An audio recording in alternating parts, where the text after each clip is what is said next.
नमस्कार दोस्तों, Nifty analysis की एक और वीडियो में आपका स्वागत है। और दोस्तों, आज निफ्टी ने अपने पिछले क्लोजिंग से 314 पॉइंट ऊपर जाकर यहाँ पर क्लोज किया है और जो फाइनल क्लोजिंग हमें मिली है वो मिली है 24,221 की।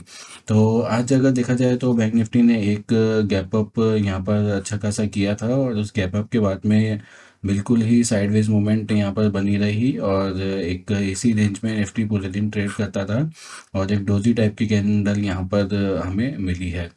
तो इस प्रकार से जो अब बैंक निफ्टी है वो पॉजिटिव मूवमेंट यहाँ पर दिखाना शुरू किया है, जो इलेक्शन है उसका रिजल्ट आने के बाद में।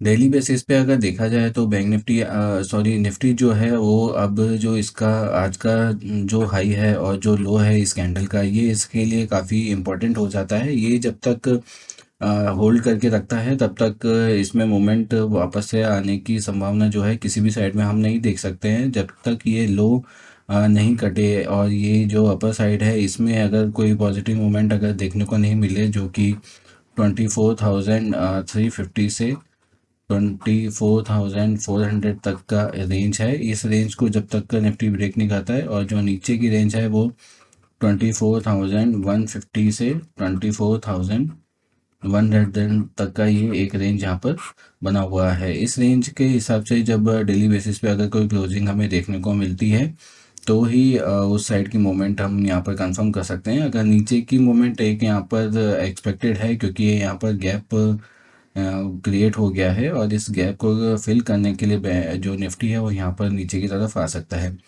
तो अब इसके लिए अगर लेवल्स की अगर बात करें तो निफ्टी में जो अगर इसका फर्स्ट साइड का अगर मान लीजिए इस कैंडल का लेवल करता है तो फिर इसका जो अगला लेवल है वो 24,800 तक इसे लेके जा सकता है, और फिर उसके बाद में जो अगला लेवल है वो 25,665 या 25,625 से लेकर 65 तक का लेवल यहाँ पर जो इम्पोर्टेंट है वो हमें देखने को मिल सकता है। तो इस प्रकार से ये जो लेवल हैं निफ्टी में यहाँ पर अपर साइड के लिए दिखाई दे रहे हैं। नीचे की साइड में अगर हम माने और देखें तो ये 23,600 तक का जो लेवल है, ये जब तक ये इसे होल्ड करके रखता है, नीचे साइड की जो मूवमेंट है वो हमें यहाँ पर दिखाई नहीं देती है। अगर क्लोजिंग बेसिस पे अगर इसके नीचे अगर हमें मिलता है तो फिर उसके बाद में जो 23,200 का जो लो लगा हुआ है अभी, उसे वापस से रिटेस्ट जो निफ्टी है यहाँ पर कर सकता है। तो चलिए 5 मिनट के कैंडल चार्ट पर देखते हैं कि कल किस प्रकार से निफ्टी मूवमेंट कर सकता है।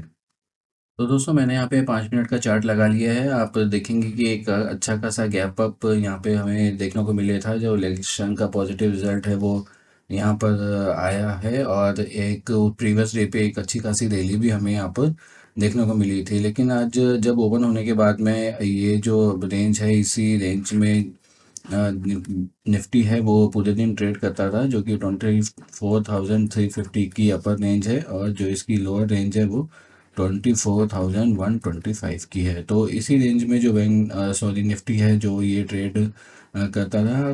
कल किस प्रकार से इसमें मूवमेंट देखने को हमें मिल सकती है। दोस्तों, मान लीजिए अगर कल जो जो निफ्टी है वो इसी रेंज में यहाँ पर अगर ओपन होता है, ये जो इसकी रेंज है इसी रेंज में ओपन होता है और एक अपर साइड का मूवमेंट दिखाता है, तो इसका जो पहला रेजिस्टेंस है वो इसे 24,350 पर यहाँ पर इसको देखने को मिलेगा। इसके बाद में जो अपर रेजिस्टेंस है वो इसको 24,500 तक यहाँ पर इसको लेके जा सकता है। 500 पे एक साइकोलॉजिकल लेवल है, इस लेवल तक की मूवमेंट यहाँ पर देखने को मिल सकती है। अगर नीचे की साइड में अगर मान लीजिए ये इस लो से, जो आज का लो है इसका, इस लो से अगर नीचे आता है और 24,125 के नीचे अगर थोड़ी देर अगर यहाँ पर सस्टेन भी करता है तो उसके बाद में फिर ये गैप फिल करने के लिए नीचे आ सकता है, और 24,900 तक का लेवल हमें यहाँ पर देखने को मिल सकता है। तो इस प्रकार से अगर मान लीजिए इसी रेंज में कल ओपन होने के बाद में फिर से यहाँ पर टाइम स्पेंड करे और ऊपर की साइड में या नीचे की साइड में ब्रेक करे, तो उसके अकॉर्डिंगली यहाँ पर मूवमेंट हमें देखने को मिल सकती है।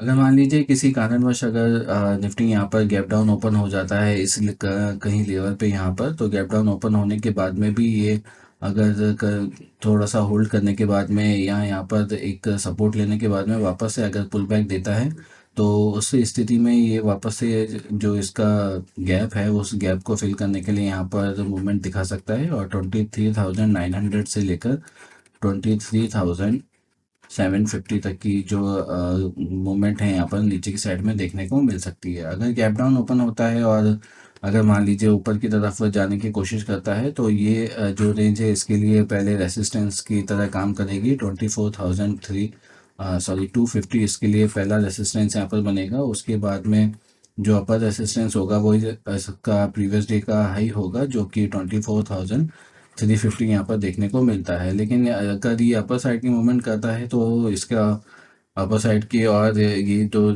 मेजर रेसिस्टेंस है इनको ब्रेक करके ऊपर जाने की जो संभावना है वो कम दिखाई देती है।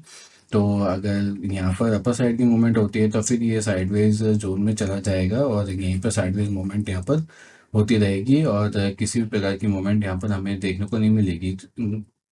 क्योंकि जैसा आज आपने देखा यहाँ पर ऊपर जाने पर यहाँ पर सेलर्स का प्रेशर था और नीचे जाने पर बायर्स यहाँ पे अवेलेबल थे। तो अगर गैप डाउन ओपन होने के बाद में यहाँ पर अगर ऊपर साइड की मूवमेंट हमें अगर देखने को मिलती है तो वापस से ये साइडवेज जोन में यहाँ पर हो जाएगा, और जो बाइंग की मूवमेंट है वो यहाँ पर पहले से ही हमें देखने को मिल जाएगी। क्या हुआ अगर बैंक निफ्टी निफ्टी अगर कल मान लीजिए गैप अप ओपन हो जाए अच्छा खासा 350 के ऊपर, अगर यहाँ पर गैप अप हो जाए 24,350 के ऊपर अगर गैप अप हो जाता है, तो थोड़ी देर रुकने के बाद में या एक सपोर्ट लेने के बाद में वापस से पुल बैक अगर देता है तो वो ही जो लेवल हैं यहाँ पर इसमें देखने को मिल सकते हैं, जो कि 24,375 का यहाँ पर पहला रेसिस्टेंस होगा। फिर उसके बाद में 24,450 तक 500 तक इसकी जो रेंज है वो यहाँ पर बन सकती है, और अपर साइड की मूवमेंट इसमें दिखाई दे सकती है। सबसे अच्छा जो मूवमेंट है वो निफ्टी के लिए यही रहेगा कि निफ्टी थोड़ा हल्का फुल्का गैप अप या गैप डाउन, जो ये वाली जो रेंज थी जिसमें आज ये काफ़ी देर तक ट्रेड किया था, काफ़ी ब्रॉड ये रेंज है। 24,125 से लेकर 24,275 तक की ये रेंज है। तो इसी रेंज में ये ट्रेड करता रहा, इसी रेंज में ओपन होकर और यहीं पे थोड़ा समय बिताकर अगर किसी भी साइड को ये ब्रेक करता है तो उसी साइड में यहाँ पर ट्रेड हम ले सकते हैं। तो देखिएगा दोस्तों, अभी जो नेगेटिव बियरिश ट्रेंड में जो मार्केट है वो यहाँ पर चल रहा था, अभी जो ट्रेंड है वो थोड़ा थोड़ा चेंज होने लगा है और एक बुलिश सेंटिमेंट हमें यहाँ पे देखने को मिल लगा है। लेकिन अभी भी बुलिश जो सेंटिमेंट है वो यहाँ पर कंफर्म नहीं हो पाया है। तो अपनी जो क्वांटिटी है उसे अभी भी आप कंट्रोल में रखिएगा। जब एक बार कंफर्मेशन हो जाए और मेजर लेवल जो हैं यहाँ पर क्रॉस हो जाए डेली बेसिस पे, फिर उसके बाद में आप जो अपनी क्वांटिटी है उसे वापस से रिस्टोर कर कर अपनी जो आपकी जो स्ट्रेंथ की क्वांटिटी है वहाँ पर आप लेके आ सकते हैं। तो दोस्तों, वीडियो कैसा लगा मुझे कमेंट में ज़रूर बताइएगा। अगर वीडियो अच्छा लगा है तो इसे लाइक शेयर और सब्सक्राइब ज़रूर कीजिएगा, ताकि जो ट्रेडिंग से संबंधित जो नॉलेजेबल वीडियोज़ हैं वो आप तक तुरंत पहुँच सके। मिलते हैं अगले वीडियो में। Happy trading.